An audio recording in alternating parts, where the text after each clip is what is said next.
25,000 salary வாங்குறவர் கொஞ்சம் அவரோட கல்யாணத்தை கிராண்டா பண்ணிக்கணும். மேரேஜ் அப்படிங்கிறது it's a one time event. ஓரளவுக்கு நான் கிராண்டா அது மாதிரி பண்ணிக்கிட்டா தான். பட் இப்போ வந்து அந்த கடனை எல்லாம் நம்ம வாங்கி அந்த மாதிரி நம்ம கல்யாணம் பண்ணோம் அப்படின்னதுன்னா, நீங்கள் வந்து when you are starting your life with debt, உங்களுக்கு குழந்தை பிறக்குது அப்படின்னதுன்னா அந்த குழந்தைக்கான செலவு, அதுக்கப்புறம் நாளைக்கு அந்த ஸ்கூலுக்கு போகக்கூடிய செலவு. மேரேஜில் வந்து எக்ஸ்பெக்டேஷன் வந்து நிறையவே இருக்கும். இந்த எக்ஸ்பெக்டேஷனை கூட ஃபுல்ஃபில் பண்ணலை அப்படின்னதுன்னா நிறைய இடத்துல மேரேஜே வந்து சேர்ந்து வாழணுங்கிறதுக்கான ஒரு ஈவெண்ட். ஆனால் அந்த ஈவெண்ட்டுக்கு வந்து ஏகப்பட்ட மணியை ஸ்பெண்ட் பண்ணுறதுனால இந்த மேரேஜே வந்து லாங் டர்மாக இல்லாமல் போகிறதுக்கு நிறைய அவங்க ஒய்ஃபுக்கு பிடிச்சதையும் செய்ய முடியாமல் கடன் ப்ரெஷர்லேயும் இருந்துட்டு ஸோ ஒரு ஹாப்பியான லைஃபே லீட் பண்ணுறது இல்லை. இதுக்கே நம்ம இது இல்லைன்னா நிறைய கேர்ள்ஸ் வந்து தேர் எக்ஸ்பெக்டிங் இங்கே வந்து ஒரு சொந்த வீடு வச்சுக்கணுன்ட்டு பணம் இல்லைன்னு சொல்லிட்டு ரொம்ப கஞ்சத்தனமாக பண்ணிவிட்டு யாரையும் பெருசாக கூப்பிட முடியல அப்படின்னு இருக்கக்கூடாது. வணக்கம் சார். வணக்கம் கேஷவ் சார். இது வரைக்கும் நம்ம நிறைய வீடியோவில் வீடு வாங்குறது எப்படி, இல்லை ஹோம் லோன் வாங்கினா நம்ம எப்படி அடைக்கிறது, இந்த மாதிரி நிறைய விஷயங்கள் பேசிட்டோம். ஸோ நீங்கள் கூட நிறைய வாட்டி என்கிட்ட கேட்டிருக்கீங்க, ஏன் வீடு வாங்குறத பற்றியே பேசிகிட்டு இருக்கீங்க, நான் தான் சொல்கிறேன்ல இவ்வளோ ஆப்ஷன்ஸ் உங்களுக்கு இருக்கு, ஏன் கன்சிடர் பண்ண மாட்டீங்கன்னா வீடு இருந்தால் தான் பொண்ணு கொடுப்பேன்னு சொல்கிறாங்க. அப்போ தான் ஒரு கல்யாணம்னு ஒரு விஷயம் நடக்கும். ஸோ வீடு எவ்வளோ முக்கியமாக அந்த கல்யாணம் ரொம்ப முக்கியமான ஒரு விஷயம் ஆயிடுச்சு. ஸோ வந்துட்டு 2025 இப்போ நிறைய பேர் மேரேஜுக்கு பிளான் பண்ணிட்டு இருப்பாங்க. ஸோ அவங்க எப்படி பிளான் பண்ணணும், இதோட முக்கியமான கேள்வி நான் ஏன் கேட்குறேன்னா, எனக்கு வர நிறைய மெசேஜஸில் எல்லாருமே 25K தான் சேலரி வாங்குறாங்க. அவங்களுக்கு இன்னும் 5 to 10 years மேரேஜ் நடக்க போகுது. ஸோ நாங்கள் எப்படி சேவ் பண்ணி எங்கள் மேரேஜை பண்ணுறது? ஏன்னா இப்போ அப்பர் கிளாஸ் பீப்புள் பார்த்தீங்கன்னா அவங்க நல்லா லாவிஷாக செலவு பண்ணுறாங்க, மேரேஜ் பண்ணுறாங்க, okay. But middle class people இப்போ நிறைய பேர் பண்ணுற தப்பு, அது இன்க்ரீஸ் ஆகிட்டே இருக்க விஷயம் என்னன்னா, அவங்களும் லாவிஷாக வந்து கல்யாணம் பண்ணணும் அப்படின்னு சொல்லிட்டு நிறைய லோன்ஸ் எடுக்கிறாங்க, எக்ஸ்ட்ரீமாக செலவு பண்ணுறாங்க. அதுவும் இந்த ப்ரீ வெட்டிங் ஃபோட்டோ ஷூட்ஸு, கல்யாண மண்டபமே பார்த்தீங்கன்னா அவ்வளோ ருபீஸ்க்கு புக் பண்ணுறாங்க. ஸோ இந்த மாதிரி விஷயங்கள்லாம் நீங்கள் எப்படி பார்க்குறீங்க? ஒரு 25,000 சேலரி வாங்குறவர் கொஞ்சம் அவரோட கல்யாணத்தை கிராண்டாக பண்ணிக்கணும் அப்படின்னா, இந்த லோனும் வாங்காமல் இந்த ப்ரெஷரும் இல்லாமல் பண்ணிக்கணும்னா இப்போலேருந்து என்ன பிளான் பண்ண ஆரம்பிக்கணும்? நீங்கள் சொன்ன மாதிரி எல்லா பசங்களும் பொண்ணுங்களும் அவங்க சம்பாதிச்சு தான் கல்யாணம் பண்ணிக்கணும் அப்படிங்கிற நிலைமையில இல்லை. நிறைய பேர் இருக்காங்க, not all the people. Number 1. இப்போ வந்து இந்த ஜென்ரேஷனை வந்து பார்த்தேன்னா நான் வந்து ஒரு 3 ஜென்ரேஷனை நான் பிரிச்சுக்கிறேன். ஓகேங்களா? ஃபஸ்ட்டு ஜென்ரேஷன் ப்ராபப்ளி நம்மளுடைய தாத்தான்னு வச்சுக்கலாம். அந்த ஜென்ரேஷனில் என்ன இருந்தது அப்படின்னதுன்னா, அவங்க சர்வைவலே வந்து ரொம்ப டிஃபிகல்ட்டாக இருந்தது. அவங்களுக்கு வந்து அவங்க சம்பாத்தியமே ரொம்ப கம்மி அண்டு நம்பர் ஆஃப் டிபெண்டன்ஸ், அதாவது குழந்தைங்க வந்து ஜாஸ்தி. அப்படின்னு இருக்கும்போது அவங்களால வந்து பெருசாக சேர்த்து வைக்கிறது அப்படிங்கிறதெல்லாம் வந்து அது ஒரு பெரிய எட்டாக்கனி அப்படி தான் இருந்தது ஃபஸ்ட்டு ஜென்ரேஷன். செகண்ட் ஜென்ரேஷன் நம்மளுடைய அப்பா அந்த மாதிரி ஒரு இதை எடுத்துக்கிறேன். அவங்களுடைய இதில் வந்து பார்த்தோன்னா அவங்களால ஓரளவுக்கு அவங்களுக்கு சம்பளமும் இருந்தது, நம்பர் ஆஃப் சில்ட்ரன்ஸ் எல்லாமும் ரிலேட்டிவ்லி கம்மி. அதுக்கப்புறம் அவங்களுடைய ஆப்பர்ச்சுனிட்டி நிறைய இருந்ததுனால அவங்களால என்ன முடிஞ்சதுன்னா ஓரளவுக்கு அவங்க வந்து சம்பாதிச்சுட்டு கொஞ்சம் சேர்த்து வைக்கிறதுக்கான ஒரு வாய்ப்பு இருந்தது. இப்போ தேர்டு ஜென்ரேஷன் இப்போ இருக்கக்கூடியவங்க வந்து பார்த்தோன்னா இந்த முன்னாடி இருக்கக்கூடிய பேரண்ட்ஸ் எல்லாம் வந்து ஓரளவுக்கு வந்து மணி கொடுத்தாச்சு. இப்போ இருக்கக்கூடிய ஜென்ரேஷனில் உள்ளவங்களுக்கு அவங்க வந்து ஃபேமிலியை சப்போர்ட் பண்ணணும் அப்படிங்கிறது நிறைய இடத்துல இருக்குது. அதே சமயத்தில் ஒரு சைஸபிள் இதில் வந்து அந்த மாதிரி இல்லை. நீ சம்பாதிச்சுக்கோப்பா, நீ என்ன வேணாலும் நீ செலவு பண்ணிக்கோ. இன்ஃபேக்ட் நான் கேள்விப்பட்ட சில இடத்துல பையன் வந்து ஐடியில் வேலை பார்க்குறான், அவன் 30,000 40,000 சம்பாதிச்சிட்ருக்கான். இங்கேருந்து அவங்க அப்பா வந்து 10,000 அனுப்புகிறார் செலவுக்கு. புரியுதுங்களா? அதாவது என்னென்னா அவங்களுக்கு மணி ஓரளவுக்கு இருக்குது, அப்பார்ட் ஃப்ரம் தட் அவங்களுக்கு நம்ம பசங்களுக்கும் கொடுக்குற மாதிரி அந்த மாதிரியான பேரண்ட்ஸ்லாம் வந்து ஓரளவுக்கு பையனுக்கு பொண்ணுக்குன்னு கொஞ்சம் சேர்த்து வச்சுருக்காங்க. ஓகேங்களா? இதுதான் வந்து ஒரு எவல்யூஷன், இதுதான் வந்துட்டுருக்கு. இதில் வந்து திருப்பி நிறைய மாற்று கருத்தெல்லாம் இருக்கும், இல்லை நாங்கள் அது மாதிரி பார்க்கலாதுன்னா நான் this is how I look at it, இந்த மாதிரி தான் வந்து கிராஜுவலாக வந்துட்டுருக்காங்க. ஓகே, இப்போ கம்மிங் பேக் டு உங்களுடைய கொஸ்டின் வந்து 25,000 rupees தான் ஒருத்தர் சம்பாதிக்கிறாரு, அவர் சம்பாதிச்சு தான் கல்யாணமே பண்ணிக்கணும் அப்படிங்கிற மாதிரியான ஒரு சுச்சுவேஷன் அப்படின்னதாக இருந்ததுன்னா இதுலேயே வந்து என்ன 2 விதமான ஸ்கூல் ஆஃப் தாட்ஸ் இருக்குது. ஒருத்தங்க என்ன சொல்கிறாங்க, சார் இது வந்து மேரேஜ் அப்படிங்கிறது it's a one time event. Okay, அதில் வந்து ஓரளவுக்கு நான் கிராண்டாக அது மாதிரி பண்ணிக்கிட்டால் தான் எனக்கு வந்து ஹாப்பியாக இருக்கும், என்னை சுற்றி இருக்கிறவங்க எல்லாமும் வந்து அதை வந்து ரொம்ப பெருசாக பேசுவாங்க, அதனால அதுக்கு வந்து அது வந்து கொஞ்சம் கிராண்டாக இருக்கணும் அப்படின்னு ஒரு ஸ்கூல் ஆஃப் தாட் இருக்குது. இன்னொரு ஸ்கூல் ஆஃப் தாட் வந்து என்ன அப்படின்னதுன்னா, எஸ் மேரேஜுங்கிறது இம்பார்ட்டன்ட், பட் இப்போ வந்து அந்த கடனை எல்லாம் நம்ம வாங்கி அந்த மாதிரி நம்ம கல்யாணம் பண்ணோம் அப்படின்னதுன்னா நீங்கள் வந்து when you are starting your life with debt, கரெக்டாக? இப்போ வந்து நீங்கள் உங்களுடைய ஸ்டார்டிங் இருக்கும்போதே நீங்கள் வந்து ஒரு கடனோட ஆரம்பிச்சிங்க அப்படின்னதுன்னா அப்போ என்ன ஆகும்? அண்ட் எகெயின் 1 இயர் கழிச்சு அல்லது 2 இயர்ஸ் கழிச்சு உங்களுக்கு குழந்தை பிறக்குது அப்படின்னதுன்னா அந்த குழந்தை வந்து அந்த குழந்தைக்கான செலவு, அதுக்கப்புறம் நாளைக்கு அந்த ஸ்கூலுக்கு போகக்கூடிய செலவு. அதனால் என்னென்னா நீங்கள் ஒரு சிங்கிளாக இருக்கிறவங்க வந்து கல்யாணம் பண்ணதுக்கப்புறமா அவங்களுடைய எக்ஸ்பென்சஸ் வந்து கிராஜுவலாக இட் ஸ்டார்டட் கோயிங் அப். அந்த சமயத்தில் நீங்கள் கடனை வச்சுருந்தீங்கன்னா முதல்ல நீங்கள் வந்து என்ன பண்ணணும்னா கடன் அடைக்க தான் நம்ம முயற்சி பண்ணுவோம். அப்போ வந்து அந்த பீரியடில் வந்து இப்போ உங்களுடைய உங்களுடைய மேரேஜ்னு எடுத்துக்கிற மாதிரி வச்சுக்கலாம். இப்போ உங்கள் மேரேஜ்க்கு அந்த மாதிரி நீங்கள் ஒரு கடனோட போகிறீங்க அப்படின்னதுன்னா உங்கள் ஒய்ஃப் நாளைக்கு எனக்கு இது வேணும் அது வேணும் அப்படின்னு ஏதாவது ஒன்று கேட்டாங்க அப்படின்னதுன்னா இல்லைப்பா கல்யாணத்துக்கு வாங்கின கடனையே என்னால் அடைக்க முடியல, இப்போ அதெல்லாம் வாங்கி தர முடியாது அப்படின்னதுன்னா என்னடா அது நம்ம ஒரு சின்ன ஒரு விஷயத்தை கூட இது பண்ணலை அப்படின்னு. ஏன்னா மேரேஜில் வந்து எக்ஸ்பெக்டேஷன் வந்து நிறையவே இருக்கும். அந்த சமயத்தில் வந்து பார்த்திங்கன்னா இந்த எக்ஸ்பெக்டேஷனை கூட ஃபுல்ஃபில் பண்ணலை அப்படின்னதுன்னா நிறைய இடத்துல மேரேஜே வந்து நம்ம வந்து இந்த மேரேஜே வந்து ஒரு 30 வருஷம் 40 வருஷம் 50 வருஷம் நம்ம வந்து சேர்ந்து வாழணுங்கிறதுக்கான ஒரு ஈவெண்ட்டு. ஆனால் அந்த ஈவெண்ட்டுக்கு வந்து ஏகப்பட்ட மணியை ஸ்பெண்ட் பண்ணுறதுனால இந்த மேரேஜே வந்து லாங் டர்மாக இல்லாமல் போகிறதுக்கு நிறைய இதில் நம்ம பார்க்குறோம். அதனால் என்னை பொறுத்தவரையும் என்ன ஒரு இதுன்னா நீங்கள் ரொம்ப கடன் வாங்காமல் உங்களுக்கு என்ன, அதாவது விரலுக்கு ஏற்ற வீக்கம் அப்படிங்கிற மாதிரி உங்களுக்கு என்ன இருக்கோ அது மாதிரி பண்ணுங்கள். ஈவன் இன்றைக்கெல்லாம் பார்த்தீங்க அப்படின்னதுன்னா மண்டபம் எடுத்து அதுக்கப்புறமா நீங்கள் ஆளுங்கள்லாம் போட்டு இதெல்லாம் பண்ணுறது ஆகக்கூடிய காசை விட இன்றைக்கி நிறைய இடத்துல ஒரு ஹோட்டலில் வந்து பார்த்திங்கன்னா அவங்க ஃபுட்டும் கொடுத்துட்றாங்க.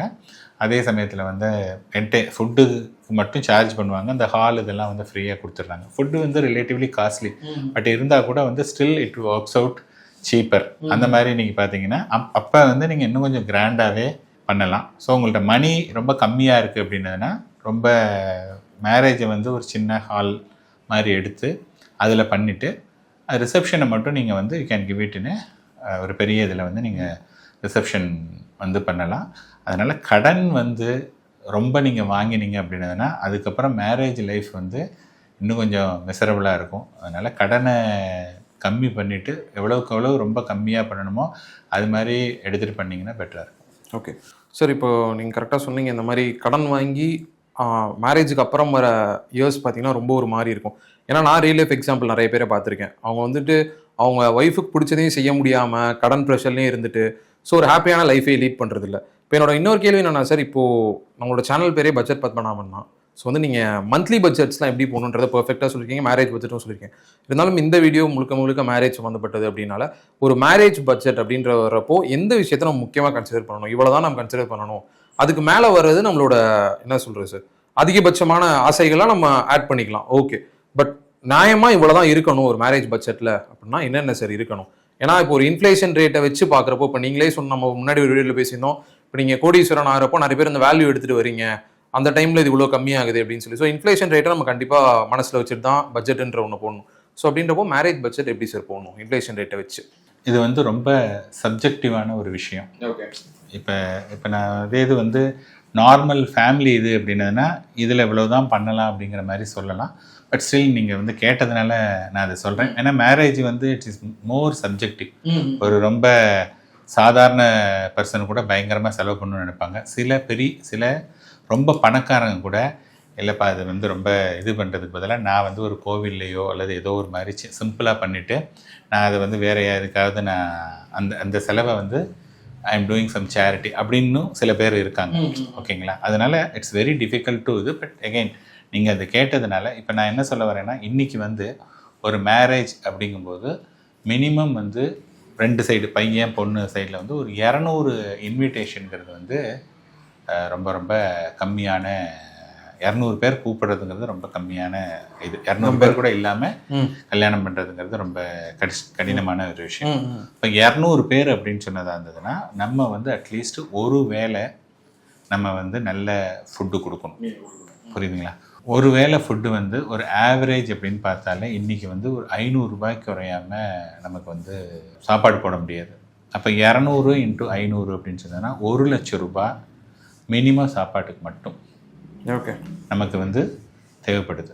அதுக்கப்புறமா வந்து பார்த்தோம்னா அந்த ஒரு மேரேஜ் ஹால், அந்த டெக்கரேஷன் இதெல்லாம் வந்து பார்த்தீங்க அப்படின்னா அதுவும் ரொம்ப இதுவாக பண்ணாலே அது மினிமம் அது ஒரு 1,00,000 ரூபாய் ஈஸியாக வந்துடும். ஸோ இது ரெண்டுமே சேர்ந்து மினிமம் 2,00,000 ரூபா. நான் சொல்கிறது ரொம்ப ரொம்ப கம்மியான 2லேருந்து 2.5 லட்ச ரூபா வரை வச்சுங்க. இதுக்கு 2.5 lakhs நமக்கு ஆயிடுது. ஓகே. அதை தவிர வந்து பார்த்தோன்னா நமக்கு எடுக்கக்கூடிய ட்ரெஸ்ஸு, நம்மளுடைய ரிலேட்டிவ் அவங்களுக்கு அல்லது இந்த மாதிரி ஒன்று, அதே மாதிரி அதுக்கப்புறமா வந்து பார்த்தோன்னா இந்த ட்ரெஸ்ஸிங் எல்லாமே வந்து பார்த்திங்கன்னா அது அனதர் ஒரு 2.5 lakhs ஆகிடும், ஈஸியாகிடும். அதுக்கப்புறமா இன்றைக்கி வந்து யாருமே அந்த கல்யாண மண்டபத்துலேயோ எங்கேயுமே தங்குறதில்ல. எல்லாரும் வந்து பார்த்தீங்க அப்படின்னதுன்னா அவங்கவுங்க தனித்தனியாக ஒரு லாட்ஜிங் ஹோட்டலோ எதுவோ அப்படி தான் தங்கிட்டு இருக்காங்களே ஒழிய சேர்ந்து இது பண்ணுறதெல்லாம் வந்து அதெல்லாம் போன காலம் ஆயிடுச்சு. இப்போ ஒன்றும் யாரும் பண்ணுறது கிடையாது. அப்போ வந்து என்ன ஆகுது அப்படின்னதுன்னா இந்த லாட்ஜிங் இது வந்து ரொம்ப ரொம்ப பைசா. ஓகே. ஏன்னா ஒருத்தர் வராருன்னா இன்றைக்கி வந்து என்ன கம்மியாக நீங்கள் சென்னையில் ரூம் போட்டிங்கன்னா கூட ஒரு 2,000 ரூபா குறைஞ்சி 2,000 ரூபாய் கீழே போட்டிங்கன்னா அது அந்த ரூம் வந்து அவ்வளோ அது ரொம்ப கன்வீனியண்ட்டாக இருக்குது, கம்ஃபர்டபுளாக இருக்கும். அப்புறம் அவங்க ரொம்ப ஏதாவது பேசுவாங்க. ஸோ ஒரு 2,000 rupeesனா கூட ஒரு 25 பேர் 30 பேர் வருவாங்க. ஸோ இந்த இது அப்புறம் அந்த டிரான்ஸ்போர்ட் அது இதுன்னு கிட்டத்தட்ட வந்து பார்த்திங்கன்னா அதில் ஒரு 1,00,000 ரூபாய் ஈஸியாக போயிடும். அகெயின் வந்து ஷூட்டிங், அதாவது நார்மல் வீடியோ எடுத்தாலே வந்து அதுவே ஒரு 1,00,000 ரூபாய் கிட்டையும் வந்துடுது. ஸோ இதெல்லாம் நீங்கள் பார்த்தீங்க அப்படின்னா ஒரு 10 லட்ச ரூபாய் சிட்டியில் 10 லட்ச ரூபாங்கிறது வந்து பட்ஜெட் கல்யாணம். ஓகே. ஓகேங்களா? ஸோ ஒருத்தர் வந்து 10 லட்ச ரூபாயாவது அவர் வந்து ரெடி பண்ணிக்கணும். அவர் வந்து சப்போஸ் நான் ஒரு 5-6 லட்ச ரூபா தான் பண்ணியிருக்கேன், 5 லட்ச ரூபா லோன் போகிறேன், பர்சனல் லோன் போகிறேன் அப்படின்னு சொன்னால் அவர் அந்த 5 லட்ச ரூபாய்க்கு அவர் 5 வருஷத்துக்கு அவர் பே பண்ணுறாருன்னு வச்சுங்க. அதுவே வந்து பார்த்தோன்னா அவருக்கு வந்து மாதம் 15,000 ரூபாய்க்கு மேலே வந்துடும்.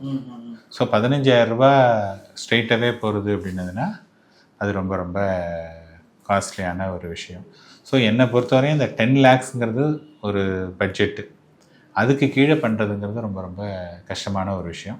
அதனால தான் நம்ம வேலைக்கு சேர்ந்த உடனேயே வந்து ஒரு இப்போ சப்போஸ் பேரண்ட்ஸ் எல்லாம் வந்து நமக்கு சப்போர்ட் பண்ணலை, நம்ம தான் வந்து மேரேஜ் பண்ணிக்கணும் நம்மளுடைய இதெல்லாம் அப்படின்னு பார்த்தோம்னா நம்ம வந்து அதுக்கு ஓரளவுக்கு சைஸபிள் அமௌண்ட்டு தான் இது பண்ண முடியும். ஏன்னா இன்றைக்கி வந்து இது வந்து ஒரு பேஸ், இதுக்கே நம்ம இது இல்லைன்னா நிறைய கேர்ள்ஸ் வந்து தே ஆர் எக்ஸ்பெக்டிங் நீங்கள் வந்து ஒரு சொந்த வீடு வச்சுக்கணுன்ட்டு அது வேறு நினைக்கிறாங்க. இப்போ இந்த 10 லட்சத்துக்கே நமக்கு ரொம்ப கஷ்டமாக இருந்தது அப்படின்னதுன்னா அந்த இதெல்லாம் வந்து ரொம்ப ரொம்ப இது. ஸோ ஒரு 10 lakhs இருந்தால் தான், ஏன்னா நமக்குமே நாளைக்கு when we look back அப்படிங்கும்போது நமக்கும் ஒரு சந்தோஷமானதாக இருக்கும். என்னடா அது ரொம்ப பணம் இல்லைன்னு சொல்லிட்டு ரொம்ப கஞ்சத்தனமாக பண்ணிவிட்டு யாரையும் பெருசாக கூப்பிட முடியல அப்படிங்கிற மாதிரி அப்படியும் இருக்கக்கூடாது. ஸோ ஒரு 10 lakhsங்கிறது வந்து ஒரு மினிமம் சென்னையில் அமௌண்ட்டாக இருக்கும் கண்டிப்பாக. ஓகே சார் இப்போ நீங்கள் அழகாக சொன்னீங்க இதுதான் வந்து மேரேஜ் பட்ஜெட்டுன்றது 10 lakhs தான் பேசிக்காக இருக்கும் அப்படின்னு சொல்லி. ஸோ இப்போ நான் முன்னாடியே சொல்லியிருந்தேன் அந்த 25,000 சம்பளம் வாங்குறவங்க என்ன பண்ணணும். ஸோ இந்த 25,000 சம்பளம் வாங்குறவங்க 5 to 10 yearsல ஒரு 30 lakhsக்கு நான் கல்யாணம் பண்ணணும் அப்படின்னு நினைக்கிறாங்க அப்படின்னா அவங்க அன்னையிலேருந்து என்ன பண்ணணும்? சம்பளம் வாங்குற நாள்லேருந்து 10 வருஷத்தில் அவங்க கல்யாணம் இருக்குது, நான் 30 லட்சத்துக்கு என் கல்யாணத்தை பண்ண போகிறேன் அப்படின்னா அவங்க என்ன பண்ணணும் சார்? ஃபஸ்ட்டு ஸ்டார்டிங்கில் இப்போ 25,000 ரூபா தான் அவர் சம்பாதிக்கிறாருன்னா அவர் இப்போ ஒரு வேலைக்கு போகிறாருன்னு வச்சுக்கோங்க. வேலைக்கு போகிறதுல வந்து இன்றைக்கி நிறைய இடத்துல ஒரு 15,000 to 20,000 rupees வந்து ஜாப் கிடைக்குது. அதுக்கப்புறமா அவருக்கு வந்து ஒரு 22-23 வயசுனா ஒரு 6-7 இயர்ஸில் அவர் வந்து அட்லீஸ்ட் ஒரு 2 to 3 times ஆகுது. இன்றைக்கி ஒரு 20,000 ரூபா சம்பாதிக்கிறவர் ஒரு 50,000-60,000 நிறைய இடத்துல போகிறாங்க. நீங்கள் போக முடியல அப்படின்னு சொன்னதாங்கன்னா there is some problem with you. ஒன்று நீங்கள் சூஸ் பண்ண இண்டஸ்ட்ரி தவறு, அல்லது உங்களுக்கு வந்து you are not competent enough to skills இது மற்றவங்களோட இது பண்ணுறல ஸ்கில் செட்டை நீங்கள் பெருசாக வளர்த்துக்கல. இதுதான் என்னால் சொல்ல முடியும். ஸோ இப்போ ஒரு வந்து 20,000 ரூபா உள்ளவர் ஒரு 2,000 ரூபாய்க்கு ஸ்டார்ட் பண்ணால் கூட கிராஜுவலாக அவருக்கு இந்த சேலரி இன்க்ரீஸ் ஆகும்போது அந்த ஒரு 10% அப்படிங்கிற மாதிரி ஒரு இன்க்ரீஸ் பண்ணிட்டு வந்தாலே அந்த 20-25 lakhs வந்து ஈஸியாக அச்சீவ் பண்ணிடலாம் மேரேஜுக்கு. இதுக்கு ஓகே சார், ரொம்ப நன்றி சார். நன்றி.